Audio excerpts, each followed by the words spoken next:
نجات دیتا ہے. جب رب کے سامنے جو جھکنا سیکھ لیتا ہے وہ پوری دنیا کو جھکا کر کے رہتا ہے. جیسے 20 سال بعد ان لوگوں نے جھکایا ہے, پوری دنیا جھک گئی, سپر پاور جھک گیا, UK جھک گیا, US جھک گیا, امریکہ جھک گیا, یورپ جھک گیا, اور جھک کر کے سب نے مانا کوئی دوسری طاقت نہیں تھی.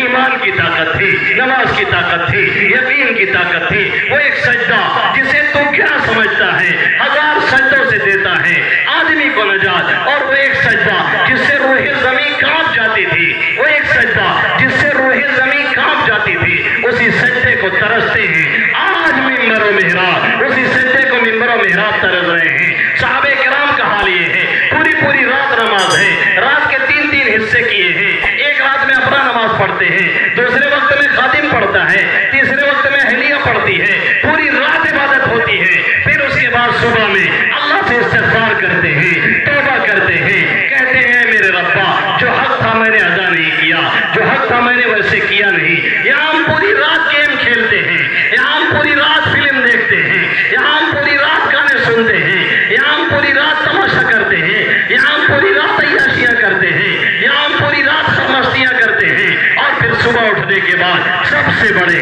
جنت کے مستحق ہم اپنی کو سمجھتے ہیں, اور اٹھتے ہیں تو کہتے ہیں مولانا بارش کیوں نہیں ہو رہی ہے, اللہ کی مدد کیوں نہیں آ رہی ہے. پھر خود ہی کہتے ہیں کہاں مول صاحب بارش کہاں ہوئے, کیوں نمازیں نہیں پڑھتے. ایسا کہتے ہیں جیسے لگتا ہے اپنا تہجد پڑھ کر کے آئے.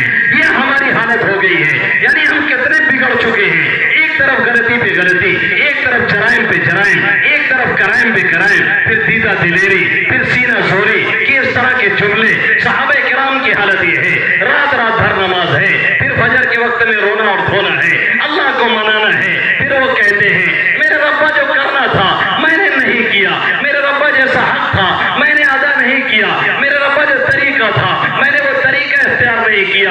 اور ہم یہ نہ سمجھیں کہ اس نماز سے صرف جنت ملے گی, ہم یہ نہ سمجھیں کہ اس نماز سے صرف دوزخ سے بچیں گے. یقیناً وہ بہت بڑا فائدہ ہے, لیکن اس نماز سے دنیا میں بھی بے شمار فائدے ہیں, ایک دو نہیں سینکڑوں فائدے ہیں. نماز ہوتی ہے, انسان ڈسپلن کا عادی ہوتا ہے, نماز پڑھتا ہے, انسان وقت کا پابند ہوتا ہے, نماز پڑھتا ہے, انسان پاک و صاف رہتا ہے, نماز پڑھتا ہے, سویرے اٹھنے کا عادی رہتا ہے, نماز پڑھتا ہے, اس کی ہیلتھ صحیح رہتی ہے, نماز پڑھتا ہے, اس کا دل دماغ صحیح رہتا ہے, نماز پڑھتا ہے, اس کے کپڑے پاک و صاف رہتے ہیں, نماز پڑھتا ہے, سنجیدگی برقرار رہتی ہے, نماز پڑھتا ہے, چہرے پہ نور رہتا ہے, کسی بھی کریم یا پاؤڈر سے کچھ نہیں ہوتا.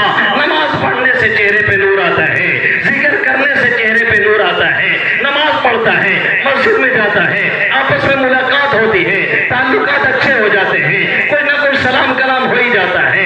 نماز پڑھتا ہے, ہر طرح کے کاموں کو لحاظ اور خیال سے کرنے کی کوشش کرتا ہے. نماز سچے دل سے پڑھتا ہے, برائیوں سے بچنے کی کوشش کرتا ہے. نماز پڑھتا ہے, دل دماغ کی دھڑکن صحیح ہوتی ہے. امریکہ کے ایک ڈاکٹر نے ابھی جلدی اپنے ریسرچ میں کہا ہے جو لوگ نماز پڑھتے ہیں اور سجدہ کرتے ہیں ان کو دل کی بیماری جلدی نہیں ہوتی, ان کے دل کا وال ٹھیک رہتا ہے اور دھڑکن صحیح چلتی ہے. چہرے کے اندر جو شریان ہیں, جو رگیں ہیں, اس میں خون صحیح پہنچتا ہے, جھرری جلدی نہیں آتی, چہرے پہ چمک رہتی ہے. اس نے لکھتے لکھتے یہاں تک لکھ دیا اگر عورتوں کو سجدے کا فائدہ صحیح میں معلوم ہو جائے تو یہ میک اپ چھوڑ کر کے خوب سجدہ کریں تاکہ ہمارے چہرے کی رنگت اچھی رہے. یہ طریقہ امریکہ اور یورپ میں علاج کا بھی ایجاد کیا گیا ہے, جس کے سر میں مستقل درد ہوتی ہے اور کوئی دوا نہیں فائدہ کرتی. امریکہ اور یورپ میں اس کا علاج یہ بتایا جاتا ہے آپ 4-5 مرتبہ دن میں 4-5 منٹ کے لیے سجدے میں پڑے رہا کریں. ارے سیدھے کہو نا آپ نماز پڑھیں. وہی طریقہ محمد عربی صلی اللہ علیہ وسلم جو دے کر کے گئے تھے, پھیلائے ہوئے دامن سامان تجسس,